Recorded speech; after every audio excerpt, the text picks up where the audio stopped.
एक बार एक वैज्ञानिक ने एक मेढक को पकड़ा और उसे अपनी आवाज पर छलांग लगाना सिखाया। वैज्ञानिक ने मेढक से कहा, कूदो। मेढक उसकी आवाज सुनते ही जोर से छलांग लगा देता। अब वह वैज्ञानिक था तो प्रयोग करना बनता ही था। उसने मेढक की छलांग पर प्रयोग किया। वैज्ञानिक ने उसकी एक टांग बांध दी और फिर बोला, कूदो। अब मेढक की छलांग की दूरी कम हो गई। वैज्ञानिक ने उसकी दूसरी टांग को भी बांध दिया और फिर बोला, कूदो। मेढक की छलांग और कम हो गई। अब बांधी गई उसकी तीसरी टांग। छलांग की दूरी और कम हो गई।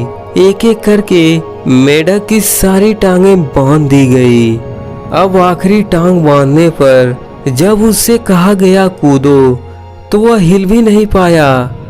अब वैज्ञानिक ने अपने प्रयोग का निष्कर्ष एक पेज पर लिखा। उसने लिखा कि जब मेढक की एक टांग बांधी गई तो वह थोड़ा बहरा हो गया। जब उसकी दूसरी टांग बांधी गई तो वह और बहरा हो गया। हर टांग बांधने के साथ वह बहरा और बहरा होता गया और सारी टांग बांध देने के बाद वह बिल्कुल ही बहरा हो गया। जोर जोर से चिल्लाने का भी उस पर कोई असर नहीं हुआ। वह अपनी जगह से हिला तक नहीं।